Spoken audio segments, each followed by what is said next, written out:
السلام علیکم ورحمۃ اللہ وبرکاتہ۔ آج کا سبق سن لیجئے۔ بنی امیہ ایک بہت بڑا خاندان گزرا ہے اور کافی سالوں تک اس کی حکومت جو ہے وہ اسلامی حکومت رہی ہے۔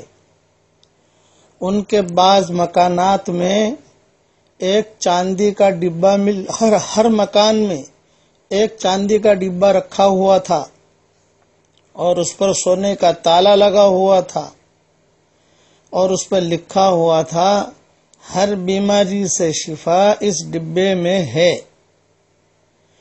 جب ان کے مکانوں کو کھولا گیا، بڑے بڑے فقہا جمع ہوئے اور اس ڈبے کو جب کھولا تو اس میں ایک پرچے پر ایک دعا لکھی ہوئی تھی۔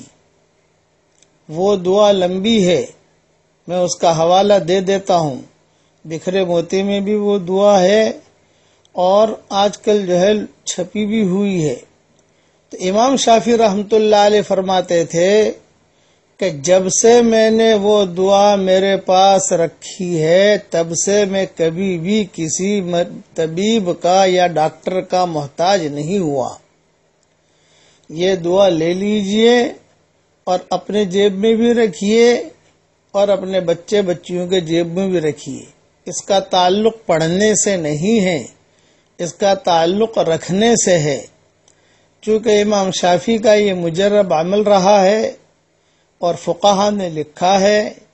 امام شافعی اپنے شاگردوں کے سامنے کہتے تھے بھرے مجمع میں کہ یہ بنی امیہ کے خاندان والی جو دعا ہے، جو بن ڈبیا میں وہ رکھے رہتے تھے۔ بنی امیہ یہ بڑے حکومتوں کے مالک تھے، کئی سالوں تک انہوں نے حکومت کی۔ وہ کہتے تھے کہ ہمارے مکان میں یہ دعا بہت اہتمام سے بن ڈبیا میں ہم لکھ کے رکھتے تھے۔ اب جو ہے وہ دعا مجھے ملی کسی کتاب میں نے اپنی کتاب بکھرے موتی میں لکھ دی ہے، پہلی جلد میں یا کسی جلد میں، وہ تو یاد نہیں، حوالہ تو مل جائے گا۔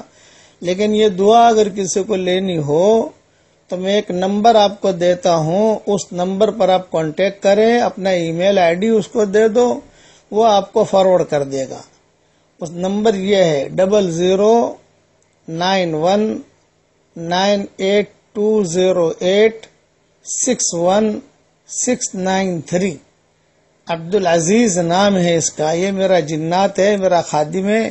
اس سے آپ یہ دعا لے لو اور اپنی جیب میں رکھو۔ ایک بات۔